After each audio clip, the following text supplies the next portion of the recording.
This podcast is brought to you by the Deluxe Edition Network. To find more great shows on our network, head over to TheDen.show. Hold on, stop. Welcome back to the Shit Show 2.0. Okay, Boomer. Damn millennials. Wow. Did not know that. Even flirters who are obviously mentally ill. You want to be my wife? Oh, this is gonna go downhill real quick. What is going on? And welcome to Take on the World with Nathan Blaze. and Mike D. We have been off for quite some time, about a month and a half. We have not recorded.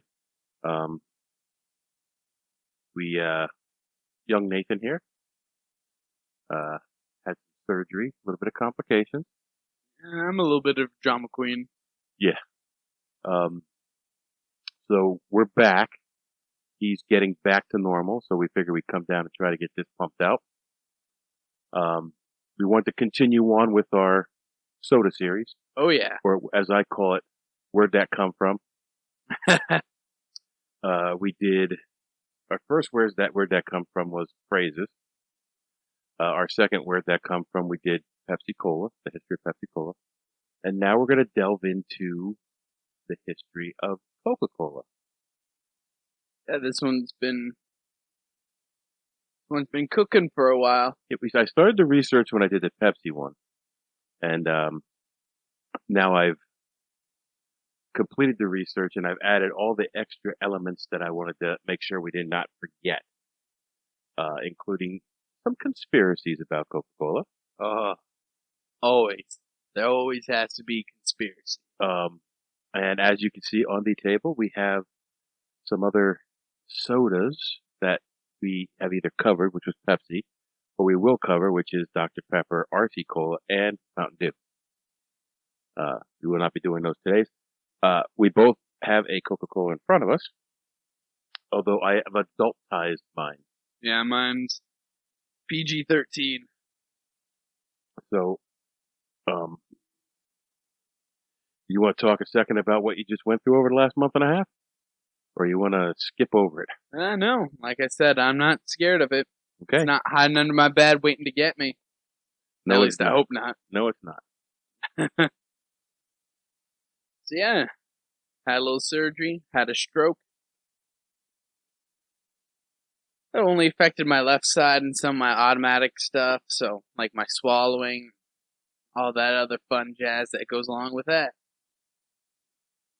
So at first, couldn't move my left at all, but getting better now. Still working on that hand. So Nathan spent a week in an ICU, and then he moved to 5 weeks in a rehab hospital, and now he's doing outpatient rehab, and he's slowly getting movement back in his left side. He's walking now. He couldn't talk real good at first. Oh yeah, no. It was a struggle. It was a struggle to move his arm, but now he's at that point where everything's coming along. Every day is a little step forward, a little step slower, but it's moving forward, which is what we want. I'm just going to throw this out there because I get a little emotional about the whole thing. You know, being 19 years old, it's got to be frustrating. Oh well. Yeah, there's a whole lot of frustration that goes along with it. But I try my best to keep a positive mind about it. Focus on the little victories, the little things that improve each day, even if it's just by a little bit. That's right. I won't mention a young lady's name, but Nathaniel, while he was at rehab hospital, there's a young lady down there who's also going through some pretty heavy drama physically. Yeah. And the positive attitude that both of these kids had going through this, it amazes me because I know adults who have just given up and, oh, woe is me, but, you know, neither you or her ever really got to that point. We're too young to give up. We have too much work to do yet. That's right. Got too much work. Too much life to live. So join me in welcoming Nathaniel back to the show and back to some sort of similar normal life. Yeah. Some Creatively semblance, some independent. semblance of normal life. He's getting there, Oh, yeah. and we're proud of him. So, John was not able to be here this week, which is a shame because I have a couple good topics to do with John. Just looking forward so we know what's coming up. We have this Coca-Cola episode. In the next few weeks, a friend of mine who I wrestled with, the Night Prowler, is going to come up and he's going to sit with us. And we are going to do a movie review, which is not something that we normally do. Now, we've talked about film, we've talked about music, we've talked about a lot of different things. But Herb actually does movie reviews on Facebook, and we just recently watched Prey. Oh, yeah. He just recently reviewed Prey on his Facebook page. So what I want to do is get Herb in here, sit down. We're going to rewatch the movie. All right. Which I'm just going to leave it at that. It's a movie, and that's all I'll say now because I want you to tune in and listen to us review it. Yes, it is a movie. It's a movie. So that's coming up in the next couple weeks. John and I plan on doing a show on the shipwrecks in the Great Lakes. Okay. Which many people may not know that the Great Lakes, I mean, you see them on a map, they're big, but you don't realize what the expanse of them is and the storms that can whip up on those lakes. So there's a lot of shipwrecks, and I'm not going to get into detail because I want you to listen to the show. It's taken a lot of restraint for me not to say anything because I was sitting down while he was doing some of his research. So that's coming up. I also have a new true crime serial killer coming up soon. I'm going to leave it at that. Because I have a couple in the bag, and I'm not sure which one I want to do. And John and I will have a couple beer reviews because we have a couple special beers, and John has a couple special beers that he grabbed, and we're going to do a couple beer reviews. So that's always a good time. Is it? I thought it was only a good time when I was here. No, it's always a good time. So that's what's coming up over the next few weeks. We're back. We took about a month and a half off, but we're back now. We're going to get back to posting regular. So make sure you hit the subscribe, like, blah, blah, blah, blah, blah, comment, blah, blah, blah, algorithm, blah, blah, blah. Do all that stuff so you don't miss anything that's coming up. Find us on Facebook. Find us on Instagram. Find us on Twitter. So I just want to take a moment to mention we're on the Deluxe Edition Network. It's TheDen.show. Check out all the other shows on TheDen.show. Oh, of course. Make sure you come back here. Yeah, always come back. So that is that for now. And we're going to move on to the history of Coca-Cola. All right. I know a little bit of bits and pieces of its history here and there. I knew a few things that you didn't. What? No. No, of course. I'm lying. He knows it. That's not even possible. So, let's talk about Coca-Cola for a second. It's one of the most recognized product names in the world. I don't think there's a person in the world who hasn't at least heard Coca-Cola once. Well, no, you can't crunch. You can't crunch in a microphone. No. If this were another podcast I listened to, you'd be doing a penalty shot right now. Penalty shot of Malort. No, thank you. Although we don't have it, I can't find it. But I heard the reactions to it. Yeah. No, thank you. Yeah. Anyway, Coke has put their face on everything over the years. Yeah. And we'll talk about that was part of the marketing strategy for the company. But you still see the Coke bottles, the little 10-ounce Coke bottles down there, and everything is. And if you get the Mexican Coke, it's real cane sugar. Yeah. Whereas in the United States, a lot of the sugars are beet sugar. Yes. But that's a sidebar. So anyway, Coca-Cola was invented by, Yes, it indeed was invented. do you know who invented it? I did, but I don't know the name, and I don't think I could pronounce it even if I did. So his name is John Pemberton. Pemberton. That. It was invented in 1886. However, on doing my research, I found the history goes back a little bit farther. Really? How so? So April 16th, 1865, could be the date that the Coca-Cola wheels were put in motion. 65. 1865. So you had the Civil War. Yeah. The cavalry of the Union and Confederate armies were clashing over a bridge in Columbus, Georgia, and it may have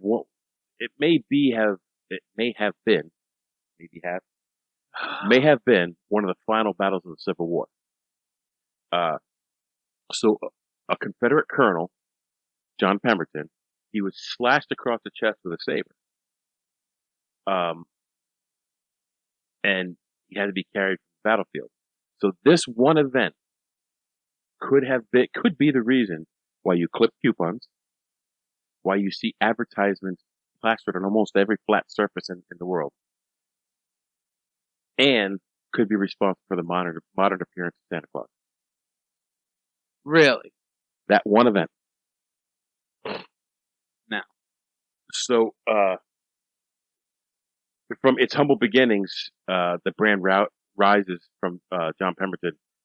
It's listed right now as the third most valuable brand in the world, topped only by Apple and Google.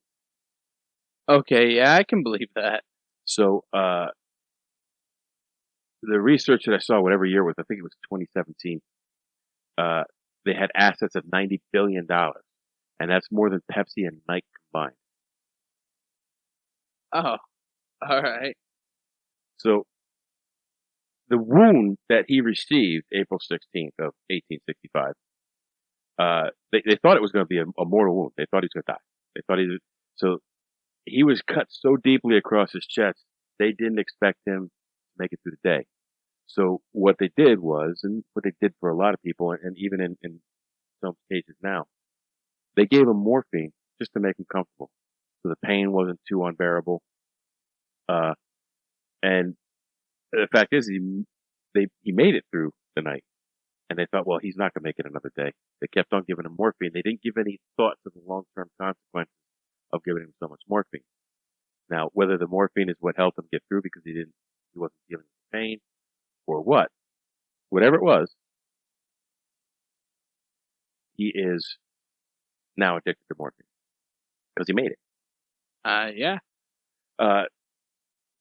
So he actually became a pharmacist, or opened up a pharmacy, so that he would have readily available access to morphine. For whenever he needed his fix. Yes.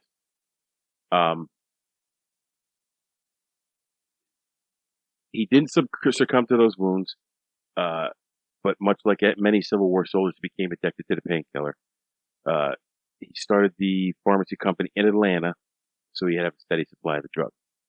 After about a decade, his opioid habit was taking its toll, and Pemberton began to look for a cure for the opioid addiction. Okay. Which is smart of him, because I've seen what opioids can do to people in my line of work, and it takes a heavy toll over time. You almost couldn't go a day in school when I was growing up without seeing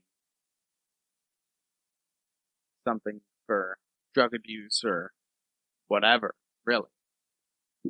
So he heard of this French mixture, which was wine and cocaine. It was called coca wine. So he decided to give that a try.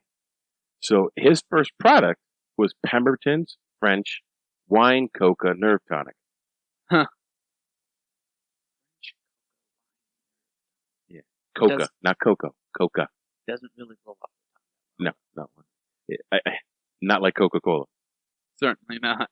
So it was a mixture of alcohol and cocaine and it was marketed for a cure for a long list of ailments, including upset stomach, chronic headaches, erectile dysfunction, and opioid addiction. Oh, just your standard ailments. Your standard everyday ailments. Chronic headache and addiction. It was made as a thick syrup, and it was delivered to other pharmacies where they could mix it with soda water, and it was dispensed then by trained professionals. But there was something else coming down the pike at that time that made him have to change it. So Prohibition fever had begun sweeping part of Georgia. Now, when people think of Prohibition, they think of the 1920s. Yeah.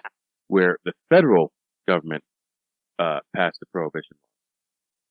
However, in 1851, Maine became the first state to prohibit the sale and manufacture of liquor.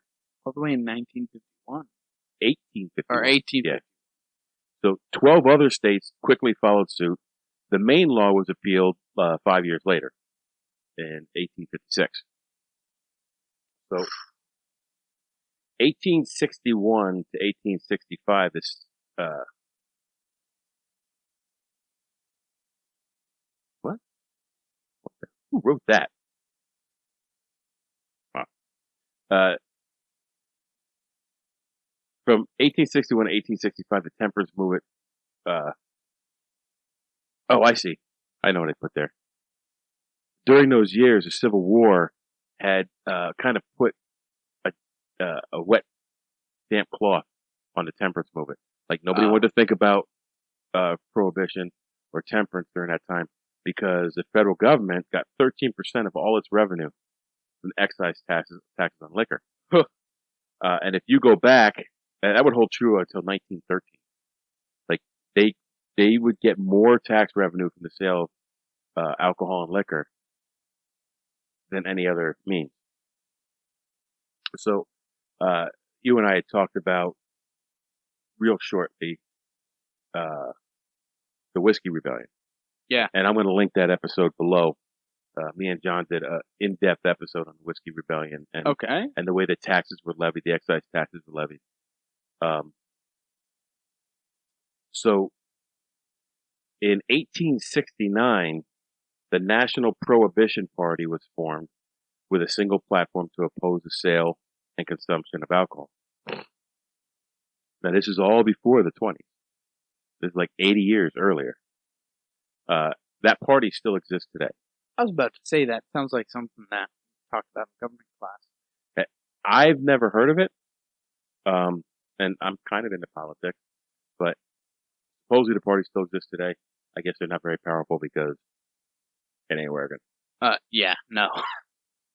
And I don't think people, especially in our area, are going to give up. No. Their alcohol.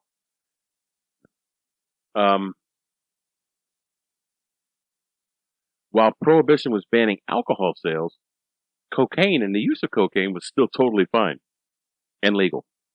Well, of course, there's nothing wrong with that. So Pemberton reformulated his product into a non-alcoholic beverage to keep selling it. So when Atlanta area got hit with a prohibition law, he could still make money. And he could still sell it as a tonic to cure all those ailments. So the cocaine amount in Coca-Cola back then was 9 milligrams. And that's about 1/10 the recreational dose, a normal recreational dose. Just instead of shooting a line, you drink 10 Cokes. I won't make it past 3 Cokes. Too much carbon. So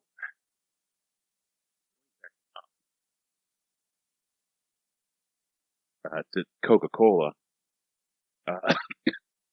he developed the formula for the syrup in a 3-legged brass kettle in his backyard.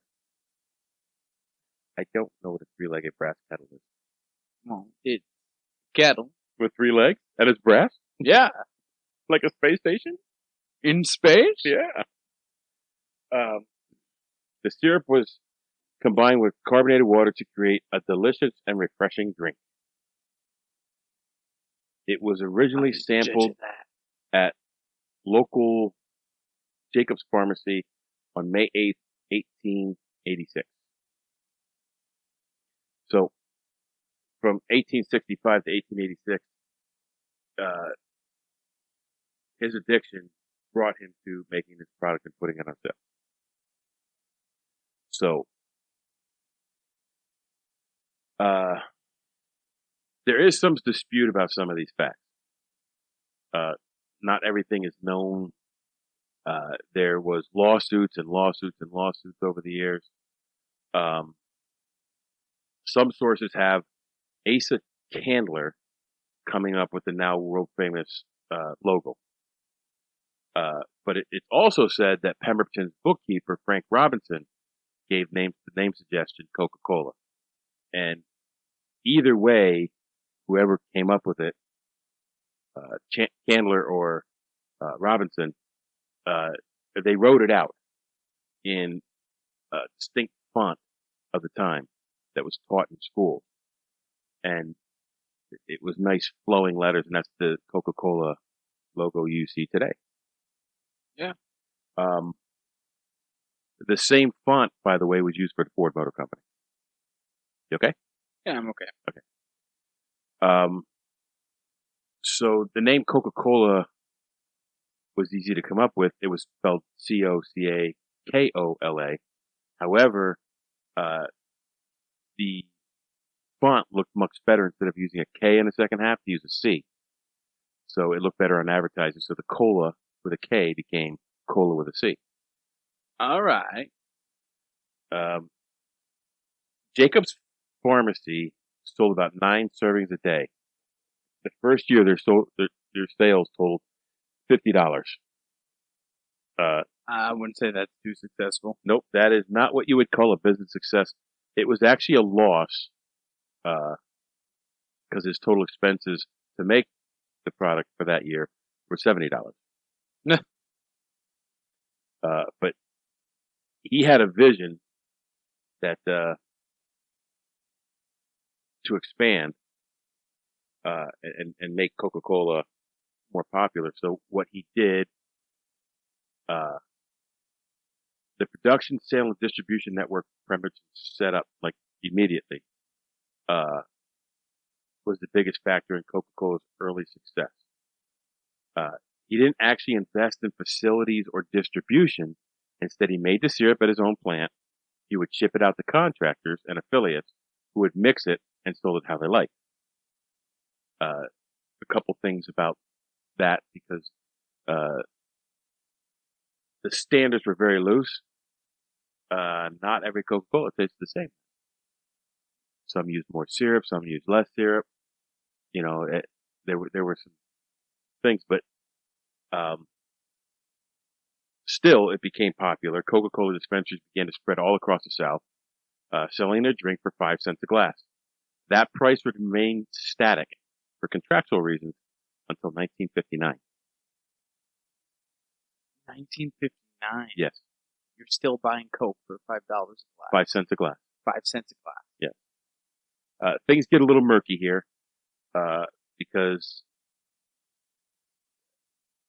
John Pemberton, the morphine addict, invented Coca-Cola to cure him, but he died in 1888.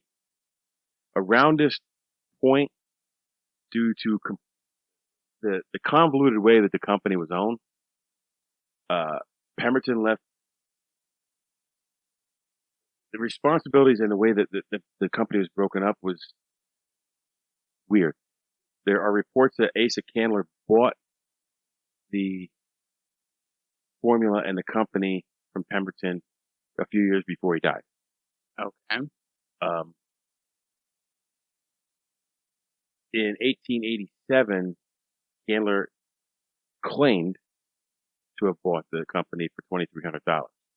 For the formula, not the company, just the formula. Just the formula. Pemberton's son, Charlie, he claimed to hold the rights to the brand name, stating that the recipe was merely being used by Candler in an informal license. So I'm assuming there was no formal thing put on paper when he bought it. So if they didn't fix these problems, Coca-Cola would have been sunk. So at some point, Pemberton had partners that aren't spelled out in the history. I'm assuming that Robinson was a partner. I'm assuming that Candler was a partner. And I'm assuming that Charlie had a stake in the company. In the end, Candler solved that problem the most American way possible. He bought everything from everybody. Anybody who claimed to have a stake, he bought their control in the company.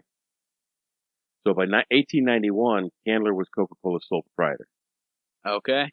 having invested a princely sum of $3,000 to buy up all the shares and rights. Only 3,000. Now back then, $3,000 was a good bit of money, but it compared to what that company's worth now, $90 billion.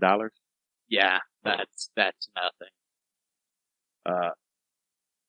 So by the late 1800s, Coca-Cola was one of America's most popular fountain drinks, largely due to Candler's aggressive marketing policy.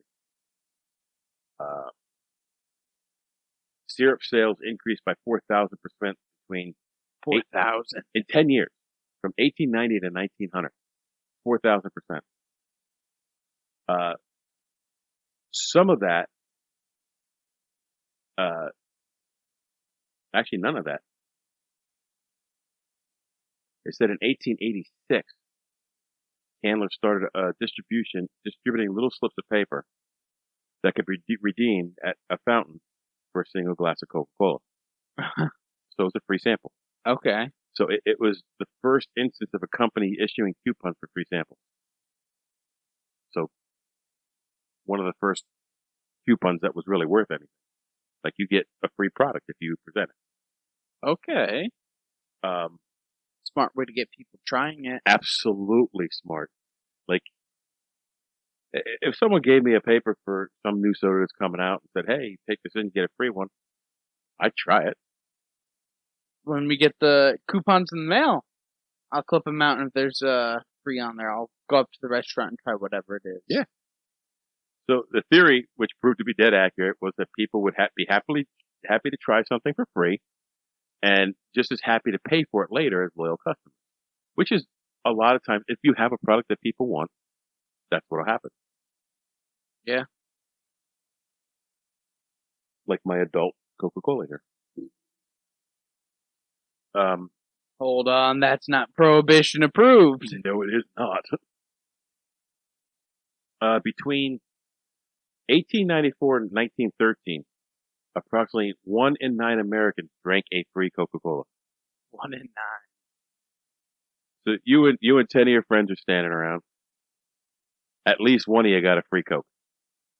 Now, nowadays, that sounds ridiculous for only 1 in 10 people who have tried a Coke. Yeah, for free. Well, for free. To use one of those coupons, that's 1 in 9 Americans at the time got that coupon. It affected them enough to go in and actually get the free product. And even if you have a 50% retention rate in sales, you're still getting 4 to 5 people coming back to buy your product. Yeah. That kind of return, that's crazy. You don't see that with any product. No. No, you do not. It's a little suspicious. Yeah. Maybe they were putting something in it. Well, there was something in it. There was cocaine in it at the time. Historical evidence shows that until 1905, Coca-Cola was marketed as a tonic that contained extracts of cocaine as well as caffeine from the rich coconut. This is something that the company denies. They say, well, we never marketed it as a tonic, which is untrue. Everything up till now, Pemberton created the drink to help cure his opium addiction. Yeah. So, And I mean, I don't really know what else you'd call it because I don't think soda really existed around Pemberton time. Well, there were sodas Oh, okay. because you had the soda fountains, Oh, yeah. but the word medicine back then was a very loose term. Uh, Things that were considered medicines were usually could be herbal, or you had a lot of snake oil salesmen and stuff that you would get that really was nothing. So, um, you could market almost anything as a, market Coke as something for your belly because it makes you burp, makes you feel better. Yeah. They didn't have to back it up with scientific evidence. You make your leg grow back. So, Candler began removing the cocaine from the recipe as early as 1900. However, traces of cocaine may have been present until 1929. Uh, and now they still use the coca leaf to make the product, and we'll get to it, but it was a, a very shady thing. Oh. Actually, we'll get to it now. Scientists had actually perfected a method to remove all the psychoactive elements from the coca leaf. Okay. In 1922, the Jones-Miller Act banned the import of coca leaves to the United States. But Coca-Cola and its coca processing lab, which was Steffen Company in New Jersey, they were given an exception. They were exempt. An exempt exception? Yes. So that exception was a well-guarded secret for a very long time. It wasn't until the 80s the New York Times uncovered it and made it public. Yeah. The 1980s. I know. Not the 1880s. I know the 1980s. Almost 100 years after the product was made is when the truth of them still using the coca leaf and having an exemption to import them into the United States was found out. It was weird. That's insane. Keep it secret like that for that long. But there is no cocaine in it. All the cocaine extract is extracted from the leaves. The leaves are processed into coca leaf sugar, and that is what's used in the product now. Or Okay. at that, I don't know if it still is. They did some changes over the years, and we'll talk about that. But there's no cocaine in it. Although one of the conspiracies is that there is still cocaine in it, because that lab has exclusive rights. It's the only U.S. company and laboratory that can import the coca leaf. Still. Yes. So they would extract the cocaine in New Jersey, and they would send it to a St. Louis company, which is Mallinckrodt Inc. I'm probably pronouncing it very wrong. That company also purchases the cocaine is sent to that Mallinckrodt. They also purchase opium from India, THC extract, Opium. and THC extract from marijuana. Oh, yummy. The company sells all of it for medical use. It says medical use. It's speculated that make 333 kilos of cocaine a year. Yeah. So, getting past the manufacturing, back to the advertising. Advertising is the biggest thing that made Coke what it is. Oh, yeah, you see it on everything. They put their logo on every frickin' thing. The Coke advertisement stuff is one of the most collectible items out there. The metal Coke signs, Coke refrigerators, Coke machines, the old ones.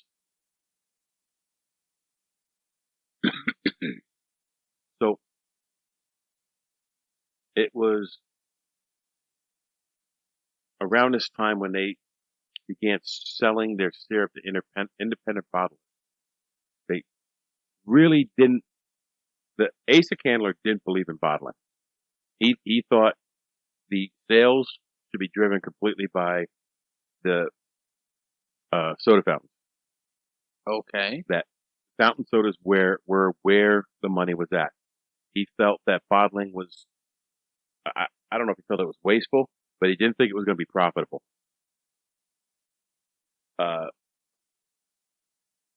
So the way they sell to independent bottling companies, that's a method that Pepsi also used.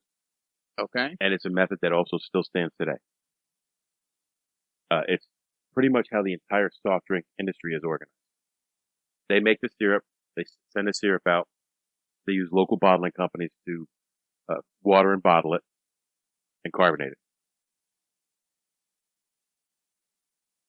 Until the 60s, the sodas were served at local fountains or ice cream salons, often housed in drugstores. As fountains declined in popularity, bottled drinks became more and more popular. I was about to say bottled, like any modern marketing for it. For bottle. I could see what he was saying, but people want what they can get out. They want it at home. Yeah. And around that time, this is the Industrial Revolution. Things are exploding. People are seeing a new way to do things. They want to be able to grab that Coke and go home. So, Candler did not see the advantage of selling in bottles and felt there was no money to be made in that avenue. It was not until March 12, 1894, Coke was first sold in bottles. The first person to bottle Coke was Joseph A. Beidenharn. I think that's it. Yeah. Owner of a candy store in Vicksburg, Mississippi. He correctly predicted that bottles would boost sales. Really? No way. Yeah. And when they first bottled it, and I'm going to see if I can find a picture of the original bottle, it was just like what you would think of an old medicine bottle. Yeah, they weren't big. I know what you're talking about. Yeah. It was like that big. It was just oval with a top on it. That was it. And I think it was just it wasn't even a metal top. It was, might have been a cork stuffed in. I'm not even sure. He put they were Hutchinson bottles. It was a common reusable glass bottle that bore no resemblance to the modern Coke bottle. He sent Candler a case, but Candler continued to stick to the fountain sales. I'm sticking with fountains. 5 years later, Candler finally sold national bottling rights to Coke, excluding the rights that he already given in Vicksburg, two brothers from Chattanooga. Now, there was he still didn't believe in it. And he sold them the syrup, and in the contract, he sold the syrup at a certain price. Okay. No matter how much they needed or how much he sold it at a certain price. So he was not making a lot of money from that because of the way the contract was written. The contract stipulated that a bottle of Coke would cost 5 cents and it had no end date. There's a legal oversight that resulted in the price remaining the same until 1959. So while everybody else could make up their losses in raising the prices, Coca-Cola until 1959 really couldn't. And that could have killed the company in itself. Could have. And probably why in earlier years.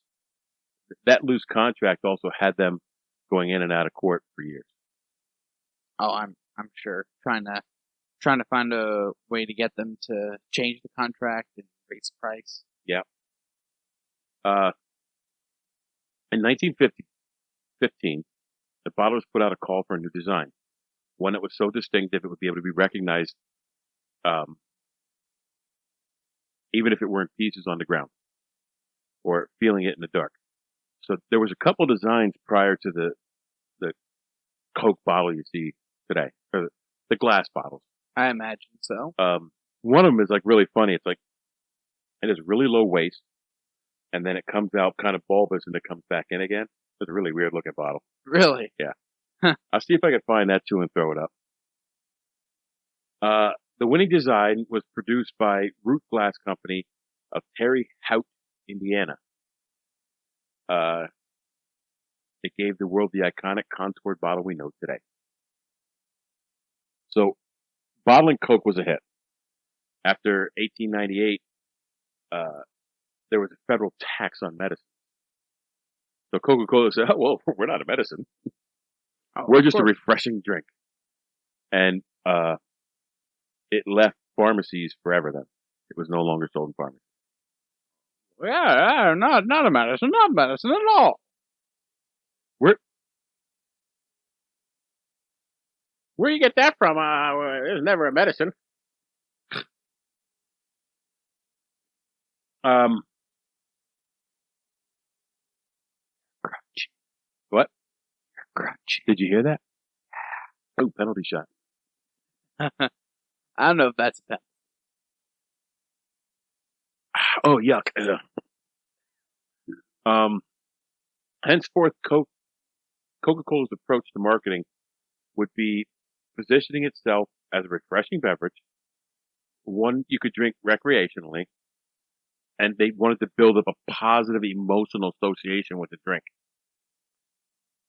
So that's where we get to Cinderklausen. Well, Coca did not invent Santa Claus. They did have, I don't want to say they invented the way he's seen today. I want to say they had a profound effect in how they're perceived. I mean, it makes sense. Every time, almost immediately when the winter season starts, all Coke bottles magically through black, evil magic transform into pictures with Santa Claus and pictures with polar bears. So Santa Claus has been used to sell products since the 1870s. However, Father Christmas was shown as a lean or tall man in a green, red, and brown suit. When Coca-Cola appropriated the image of Santa Claus to boost sales during the winter months, they created a character literally billions of children would grow up associated with magic, family, and presents. Yeah. This paid dividends, and it from the day they did it, in perpetuity, it paid dividends to the company. Those children grew up and started families of their own, and carried on the tradition, and pretty much, you see Santa Claus as Coca-Cola envisioned him. Chubby, rosy-cheeked, jolly fellow, holding a Coke, red suit, with black boots.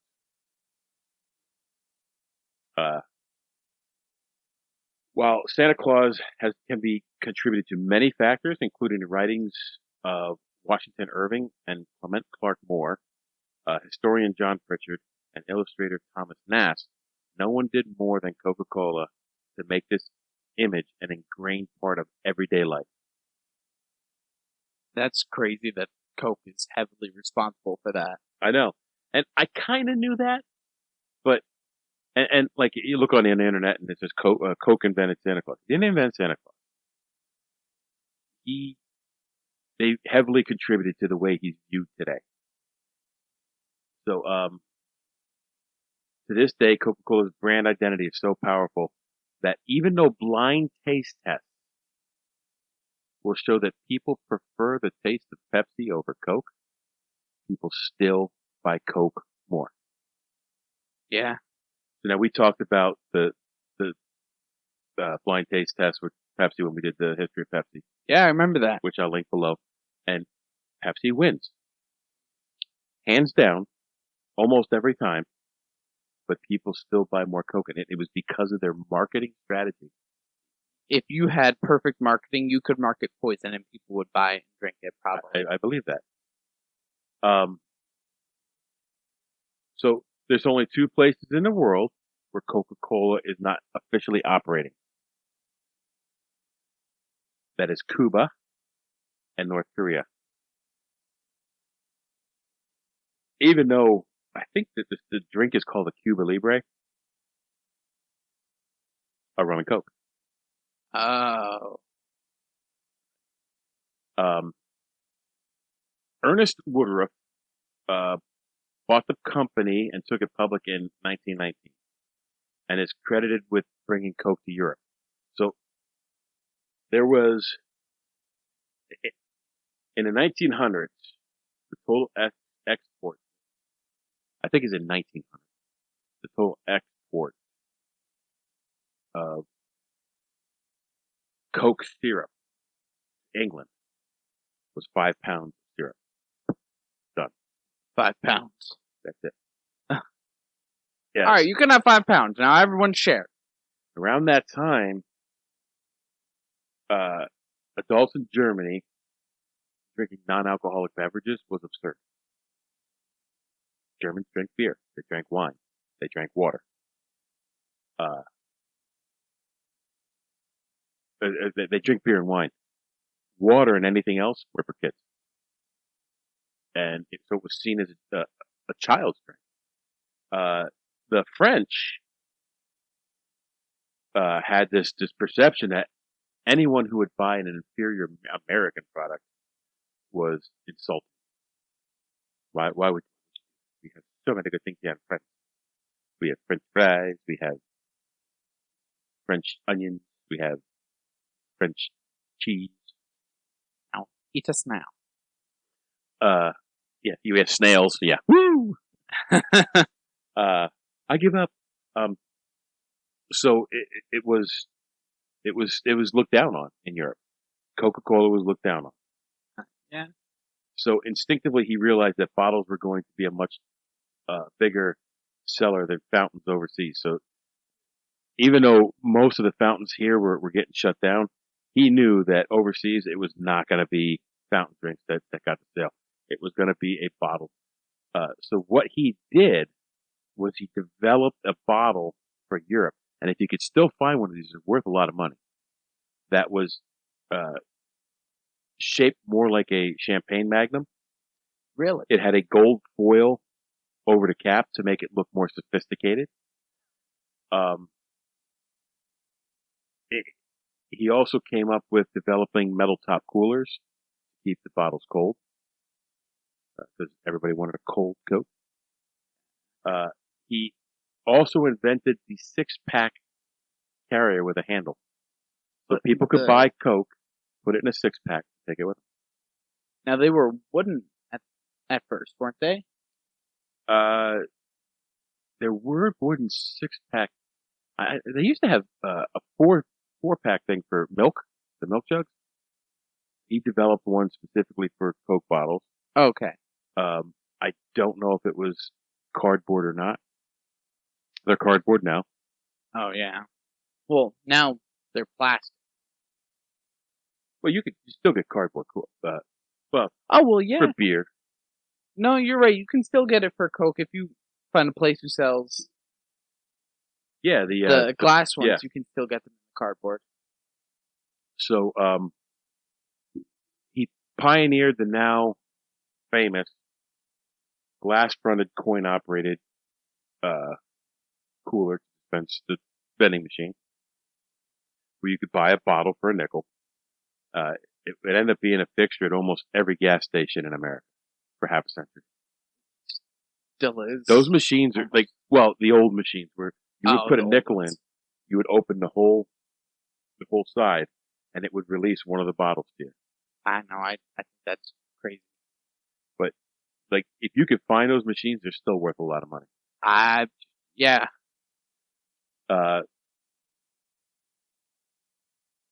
1926, Woodruff turned his energy towards overseas markets, resolving there wouldn't be a place on earth that didn't have a Coca-Cola handy. So through the 20s and 30s, Coca-Cola advertised, gave away, and sold all over Europe as a fun, refreshing, exotic American import. Okay. Probably took a lot of work and effort to get that to work. Yeah, well, that's where they came up with the Champagne Magnum-looking bottles with the gold foil over the seal. In 1928, the U.S. Olympic team arrived in Amsterdam with 40,000 bottles of Coca-Cola, as Coca-Cola was its official sponsor. Okay. At the outbreak of World War II, Woodruff swore every serviceman would be able to get a cold Coca-Cola everywhere the war took him. And with very few exceptions, he was good to his word. Now, Pepsi did the same thing. During World War II, Pepsi exported a lot of Coke to military members, or a lot of Pepsi to military members. And their focus was that the locals would pick up on what the Americans were drinking and then want the same thing. Coke had the same idea. I don't know who had it first, but they both did it. Coke overnight, along with Hershey chocolate and Spam, became an American hallmark. Yeah. So all over Europe, when soldiers go back to the rear area behind the enemy lines, or back to their base camps or headquarters, there was always Coke there. There was always Coke there, and it was so abundant that they would grab a Coke before they get replacement socks or gloves. Huh. Yeah. Coke followed soldiers to Japan during the post-war occupation. The people in liberated countries came to associate the drink with American soldiers, and the American soldiers were generally willing to share, because anybody could say what they want about Americans, but Americans have always been a charitable country. We have, for the most part, yeah. I mean, there's exceptions to every rule, and there has been many, many, many instances of greed in the United States, especially during this time. But the American people are always willing to give something of what they have to people who don't have it. They always have been. Even now, American charity is much more prevalent than people would let you believe. Yeah. So eventually American forces withdrew from the occupation duty, but the products they had introduced to a generation of foreigners remained behind. So let's just say the damage was done. Coke was brought in. The locals got so used to seeing Americans with Coke and getting some that they wanted it too. So now that product is introduced to that area. Researchers working at the South Pole can enjoy a frosty Coca-Cola in sub-zero temperatures. Mountain climbers in the Himalayas can stop for a Coca-Cola at their base camp at 20,000 feet above sea level. Huh. So high that breathable air itself is a commodity. You can get a Coke. The drink was even carried into space on July 12th, 1985, anniversary of the billionth bottle sold aboard the Space Shuttle Challenger, for important research of whether water could be carbonated in microgravity, which, by the way, it can. Challenger. Yep. That is the one that did explode eventually. But the Challenger was launched once. Yeah. It was only during one of its launches. The last launch. No way, really? It was never launched again. So, this close association with mostly worked for the company, but sometimes it got in the way. Just before World War II, for example, no less than the leading Nazi, Hermann Göring, blocked the import of Coca-Cola syrup into Germany unless a huge bribe was paid. Now, I will stop that story there, because that story is the inception of another product we're going to talk about. Oh, and you love that story. Yes, I do. So I'm going to stop right there. He's going to relish it. Spoiler. Not spoiler. I'm going to save it for another product where to come from. Other countries, as they pass through their own anti-American periods, have also vented their rage at Coca-Cola. So I would assume in that after stupid drink! that dumb American drink. We don't want any of that. Give me a sip. 1969, the ad campaign. Oh, hold on. Oh, as of now, however, official word from Islamic authorities is that Coca-Cola is halal, since the Quran doesn't explicitly forbid drinking it. So since the Quran doesn't say you can't drink Coca-Cola, it's halal. Not my rules. So in 1969, the ad campaign, "Things Go Better with a Coke," ended, and the slogan, "It's a Real Thing," began. It was one of the most popular ads ever created. I will tell you that it's a real thing, and Coke is it. I had a T-shirt that said "Coke is it" on the front, and "It's the real thing" on the back, and I used that shirt to pick up a girl at a restaurant I was working at. It was a dark and stormy night. There was snow on the ground everywhere, and this girl comes in and she's like, "Hey, I just want to sit out some of the storm. You guys open?" We're like, "Yeah, we're open. We're minimum staff." So I was cooking that night, and I went out. I told the one waitress, I said, "Well, I'll take her order." I said, "I know you're busy with another table. I'll take her order," because even though it was snowing out, the restaurant was about half full. So I went out. People want their food. I go over to this girl and I take her order, talking to her. She goes, "Oh, I like your shirt." So I go back, couple of food. I made my food for my break, and I came out, sat down with her, and I said, "I'm about to take a break. Do you mind if I sit with you?" And I don't like to see you sit alone. Smooth. And so we were talking.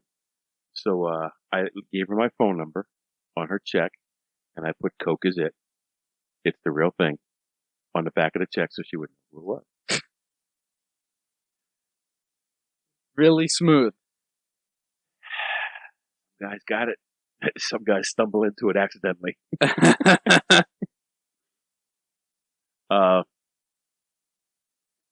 I'd like to buy the world of Coke song or campaign was,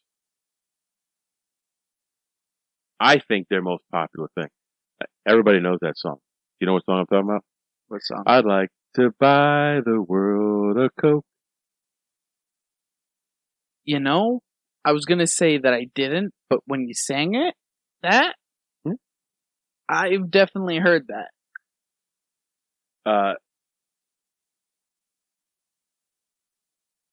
The creator of the campaign explained to the songwriters, which were Billy Davis and Roger Cook, "I could see and hear a song that treated the whole world as if it were a person. A person the singer would like to help and get to know. I'm not sure how the lyrics would start, but I know the last line." He pulled out a napkin and he scribbled on the napkin, "I'd like to buy the world a Coke and keep it company." That would be the last line. And that's how the song came about. It started from the last line. Yes. It was shipped to radio stations throughout the United States in February 12th, 1971. The Coca-Cola bottlers hated the ad, and most refused to buy it.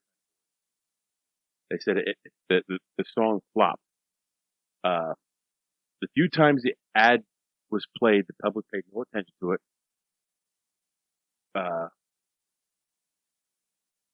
Bill Backer, who was the creative director, persuaded McCain to convince Coca-Cola executives that the ad was still viable. It just needed a visual dimension. The company eventually approved $250,000 for filming. At the time, it was one of the largest budgets given to a television commercial. The television ad, "I'd like to buy the world of Coke," was released United States, July 1971. And the response was immediate and dramatic. And they were appealing commercials. I remember them. I can't say that I specifically remember any. It's possible I've seen them, whether probably not on television, but it's possible I've seen them on videos or It's been in movies. yeah. So the likelihood is you saw it. If you saw one, you say, "Oh yeah, I remember that." Yeah. Because I can't picture one off the top of my head, but I know.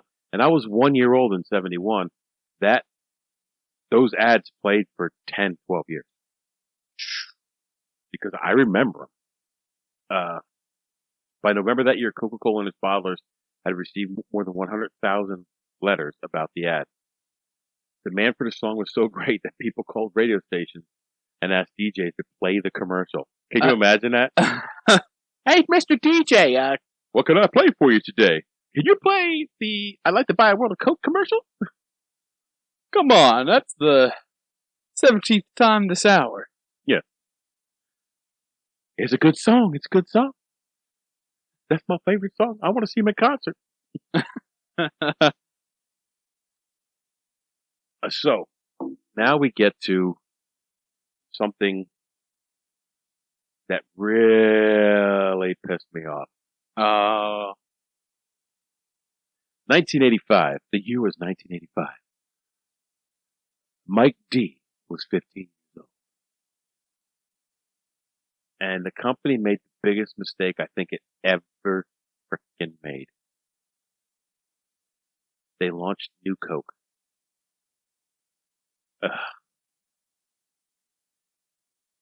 They felt that New Coke would help them compete in the cola market. The Coca-Cola Wars were at their pinnacle in the 80s.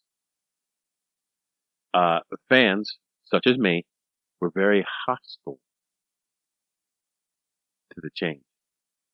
It was only 3 months before the original Coke was brought out back as Coca-Cola Classic, and New Coke stuck around until 1992.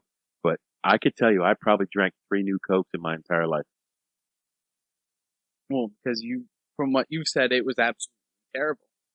It was. And I was told that they almost tripled the sugar content or something to try and compete with the sweetness of Pepsi or something. They changed the formulation. I don't know what the hell they did, but I did not like it. And in 92, it was rebranded as Coke 2. Coke 2? Yes. That was discontinued in 2002. Thankfully. So that's probably why I remember seeing something like that. It probably stuck around in some places, sitting on the shelves for a few years. Now, I don't know if you found this, but recently, I want to say 2020, maybe 21, Coke did a special thing for New Coke. You could place in a special mail order and get a box of 4 New Coke sent to your house. Just in the past few years. Now it's over now, as far as I'm aware, but they did do a small thing where you could get a mail order. That's disgusting. Of New Coke. Disgusting. Actually, I think we talked about that before. You told me that once before because it rings a bell. Okay. So another ad campaign that they had that I wanted to make sure we talked about were the Magic Cans. The Magic Cans was a promotion where it was a $100 million Magic Summer 1990 promotion. In this promotion, some Coca-Cola cans would have a cash prize or a gift certificate inside the can instead of Coke. So imagine this. It's a hot day in the summer. You're trudging along. I just want Coke. I just want something nice and cold to drink. I go over to the vending machine. I put my money in. Doot, doot, doot. Out drops a can. I pop it open. And what happens? A $1 bill slides out from the top of the can. And you can't drink nothing in the can.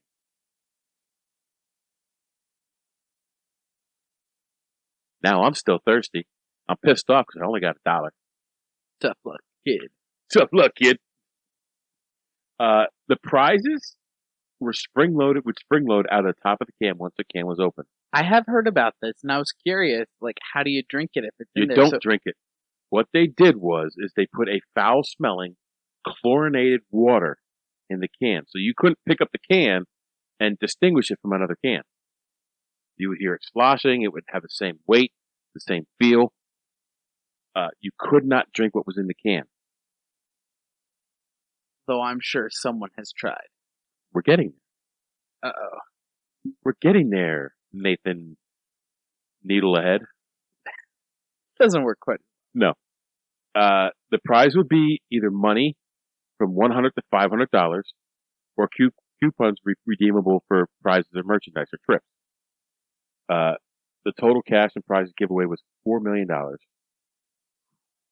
The original plan was to randomly distribute 750,000 Magic cans among the 2 million regular cans of Coca-Cola Classic in circulation at the time. The cans had the same feel and normal weight that prevented people from easily finding the cans. I'm sure you could if there was a way to do it.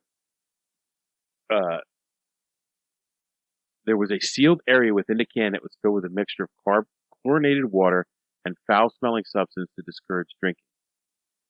Although initially a great success and sales rose, technical difficulties led the promotion to early termination.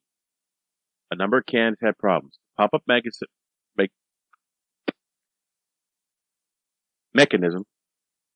would malfunction, jam, or have a faulty release of some of the carbonated mixture into the can itself, which would mean the prize got soggy. Yeah. A widely reported incident involving an 11-year-old boy in Massachusetts drinking the foul-tasting liquid replaced in the Coca-Cola. Despite initial fears, Massachusetts Department of Public Health determined that the water was not harmful, contained a lower concentration of chlorine than water in a typical swimming pool. But the lawyers got worried, so they put out large ads. They put out ads in large markets warning consumers that the foul-smelling liquid should not be drank. Oh. Like full-page ads in newspapers and shit. Full page ad. Yeah. Okay. So after that, it was discontinued. So I have some timeline stuff here, and I'm going to go through that, and then I'm going to go through some of the conspiracy stuff. Oh boy. So 1960 introduced the Coke can, first canned Coke. 1982, Diet Coke was the first variation from the project from the original product. 1983, caffeine-free Coke. 1985, Cherry Coke. We won't talk about what else happened in 85 because it's disgusting. Oh. New Coke. Ah. We'll talk about it. 1983, a switch to plastic bottles to minimize environmental impact, which now we're told plastic bottles are the bane of our existence. Yes. So scary. 2001, Lemon Coke was introduced to compete with Pepsi Twist. Lemon Coke. Yes. I don't think I've ever had one. I don't think I've ever seen one. And neither do I. 2002, Vanilla Coke was introduced and then discontinued.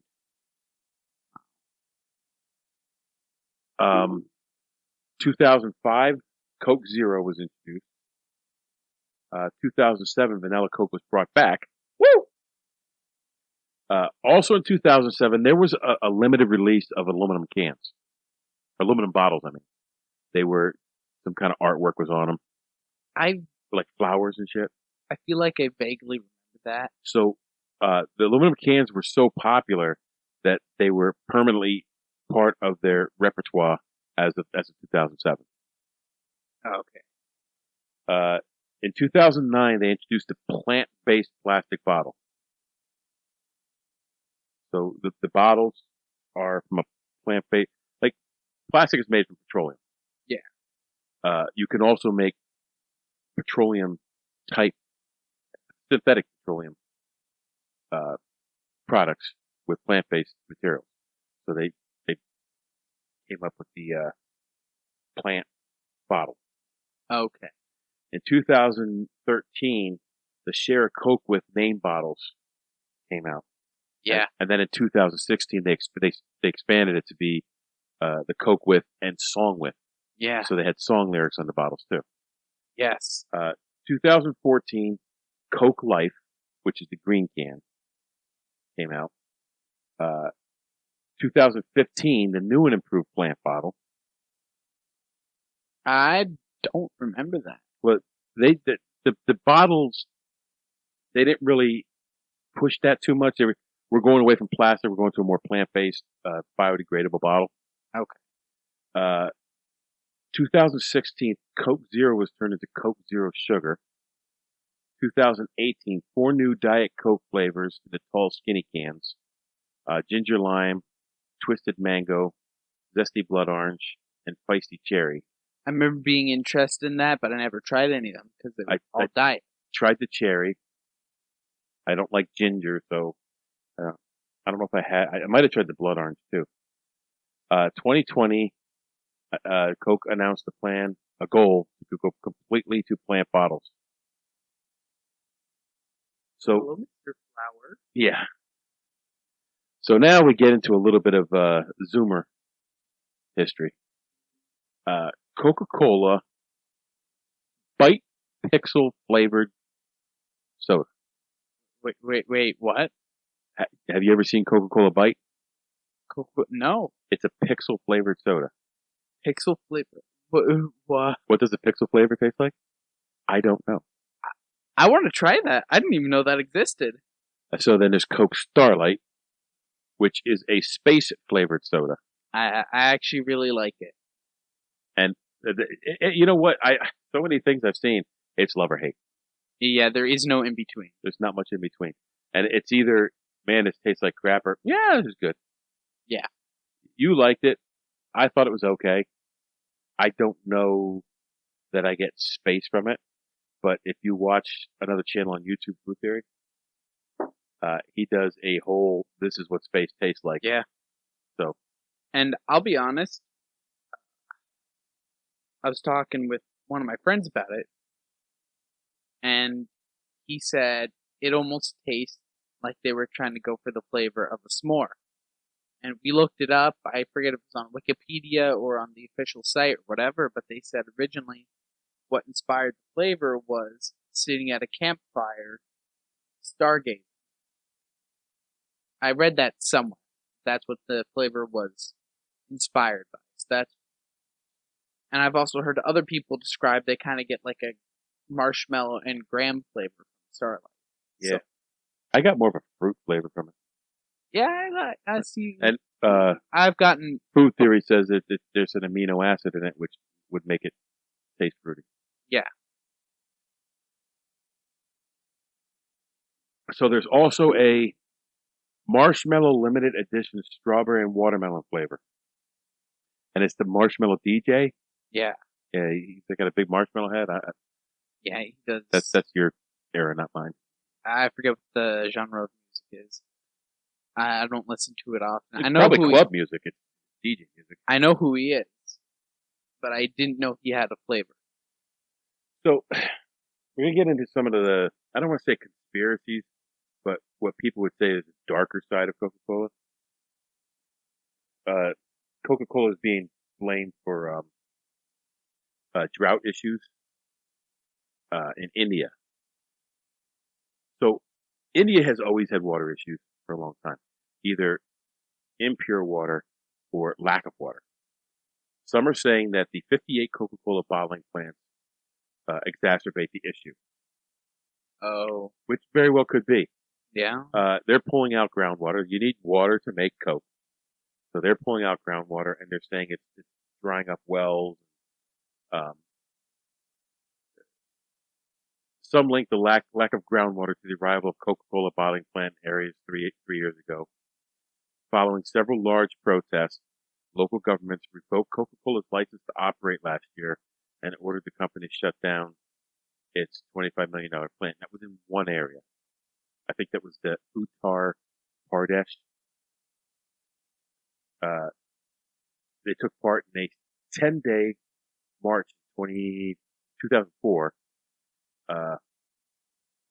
between two Coca-Cola plants that were supposedly depleting groundwater, which very well could be. I'm not saying it's not, but people blame Coca-Cola, but they are independently operated bottling plants.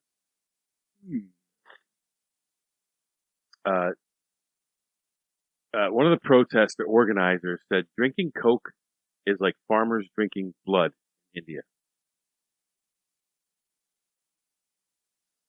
Oh, drinking Coke is like drinking farmers' blood. Oh. That makes more sense. There is also the Central Pollution Control Board of India found that in 2003, the sludge Coca-Cola's Uttar Pradesh factory contained high levels of calcium or cadmium, lead, and chromium. And supposedly they were taking this sludge and they were offering it as free fertilizer to tribal farmers near the plant. And it prompted questions as why would they would not do that, but they would do that, but they wouldn't provide clean water to replace the water they had stolen. I think it's just one of those things where resources are very slim in that part of the world. If you open up a bottling plant, you're going to use some of those resources. And you're going to get flack for it. And you're going to get flack for it. And the country could stop it altogether, but just not drinking Coke. If it's not profitable, they're not going to do it. But they always just want someone else to pay for the problem. Not that they had to do anything, but we still want to drink Coke. But, we want them to provide this and this and this. And I think a good company would want to be a good steward of the earth too. So I see both sides. Yeah. Another Indian nonprofit group, the Center for Science and Environment, says it tested 57 carbonated beverages made by Coca-Cola and Pepsi at 25 bottling plants and found a cocktail of between 3 and 5 pesticides in all samples. Samples of what? Coke and Pepsi.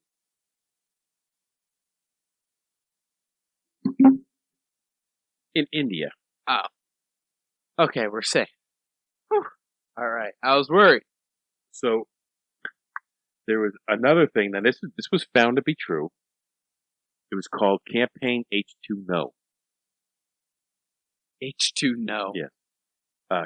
H2 No refers to upselling campaign by Coca-Cola to dissuade customers from ordering tap water at restaurants and instead to order more profitable soft drinks or non-carbonated beverages or bottled water. So the source that they most cite here is Olive Garden. That Coke basically told Olive Garden, look, your customers will spend more and stay longer if you upsell them to a soda or a bottled water or one of the non-carbonated drinks that we sell. They'll have a happier experience. They'll end up spending more money, and you'll have more retention of customers. Interesting theory. Which may or may not be true. Yeah, I can kind of see the reasoning. However, Olive Garden took and implemented the process, and they had success in reducing tap water incidents. And there was a success story on Coca-Cola's online public relations portal entitled Olive Garden Targets Tap Water and Wins. It described the purpose, the information, and success in reducing tap water being given to patrons. Coca-Cola stated that patrons choose tap water out of habit and that selling alternative beverages would increase guest satisfaction. And this is their quote. Water, it's necessary to stay in life, but casual dining restaurant chains, it contributes to a dull dining experience for many customers. Many customers choose tap water not because they enjoy it, but because it's the way they've always drunk in the past. In response, some restaurant chains are implementing programs help train crews to sell alternative choices of tap water, like soft drinks, non-carbonated beverages, with the goal of increasing overall guest satisfaction. Olive Garden stated the goal was to influence customers to abandon their default choice of tap water and experience other beverages choices to improve their dining experience. Now, I wonder how they did that.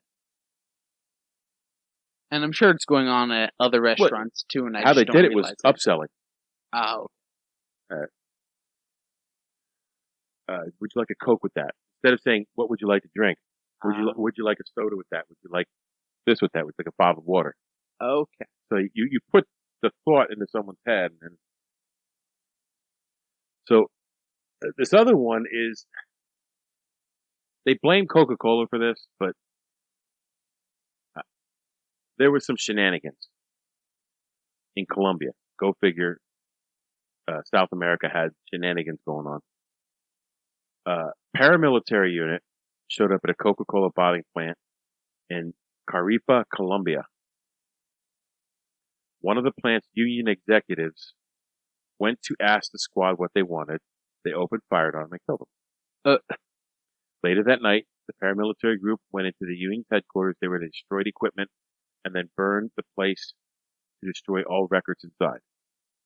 So, supposedly, at the time, there was a contract negotiation between the bottling plant, which was they were contractors. They was not Coca-Cola. They were contractors, and the union. Many of the employees who were earning $380 to $400 a month quit their jobs. Paramilitary guys came back and said, either quit or die. So a lot of them quit, walked away. The paramilitary group took over the plant for like 2 months. And then when the plant reopened, the union workers were replaced with workers who were getting paid $130 a month. So there's no conclusive evidence that anyone from Coca-Cola's main office ordered any of the murders. Critics point out that Coca-Cola did very little to investigate the murders. Again, it was a bottling company, which here's the name down here. I'm not even trying to say it because I'm just going to butcher it. They were contracted by Coca-Cola to bottle their sodas in South America.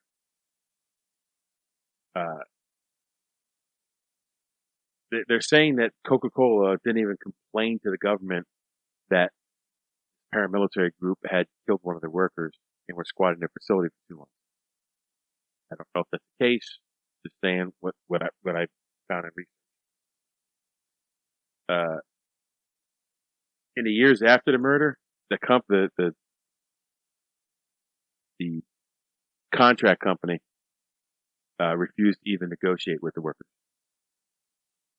So they've gone all that time and they're still not making any more money. They're paying half of what they used to pay.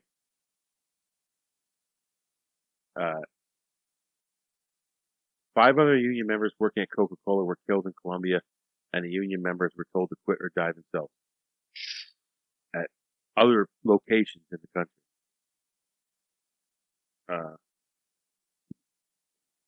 2001, the union brought a lawsuit against the contract company and Coca-Cola. The motion against Coca-Cola was dismissed because they don't actually operate there. They have a contractor who does shit for them. So, the last one I found was, and this one's kind of another one that, so we talked about the coca leaves coming out of Peru. Yeah. Yeah, Peru. Coke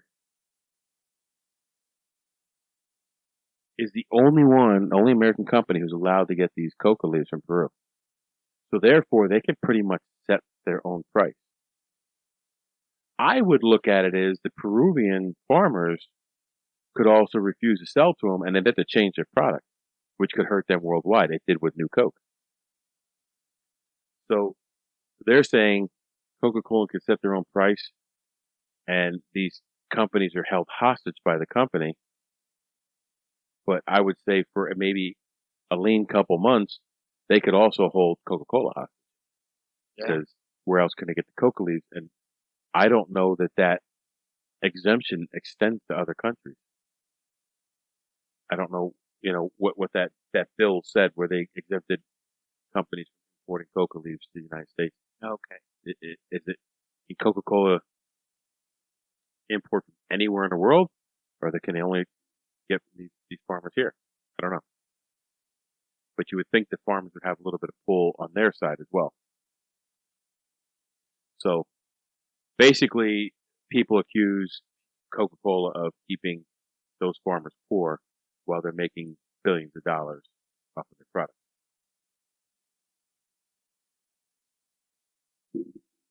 Okay. So that's what I have on Coca-Cola.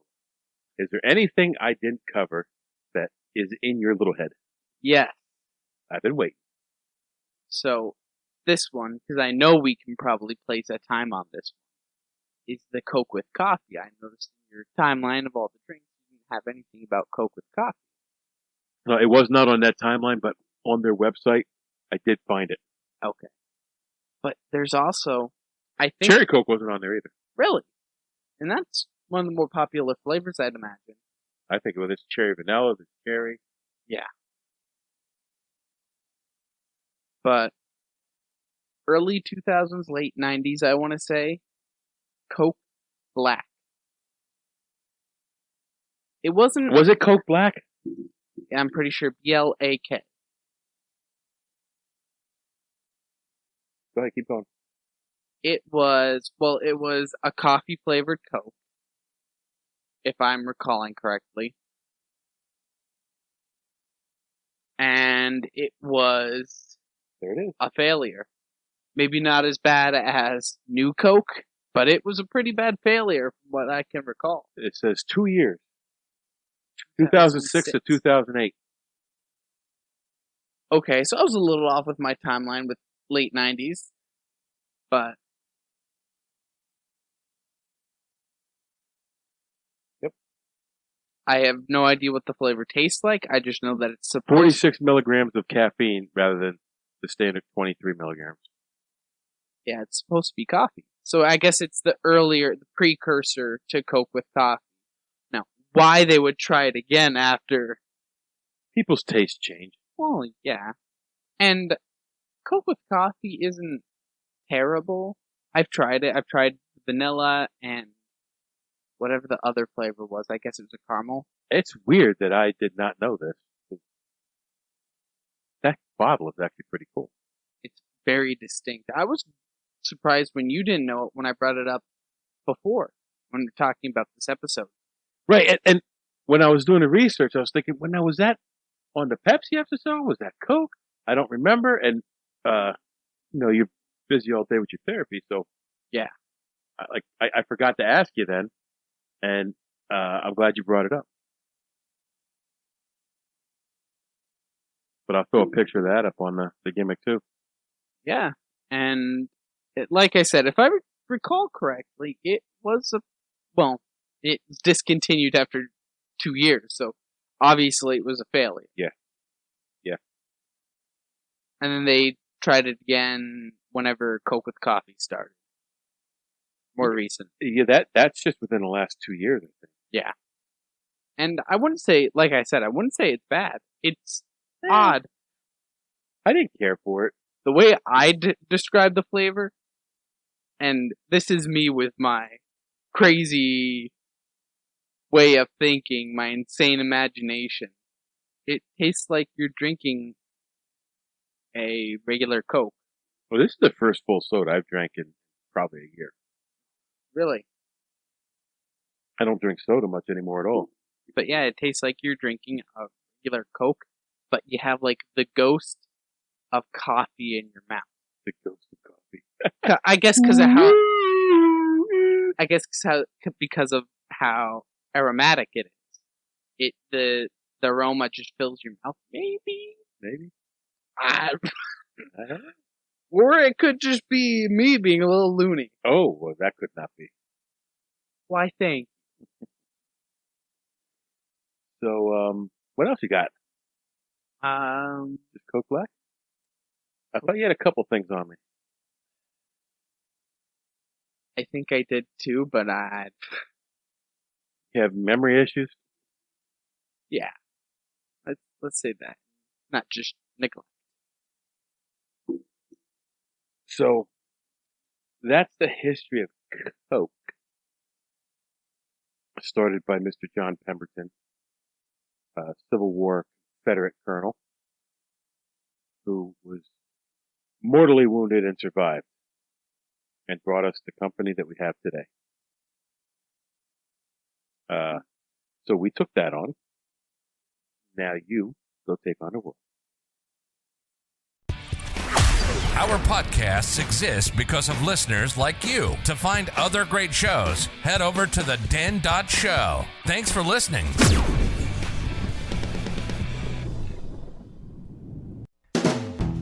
Hold on, stop.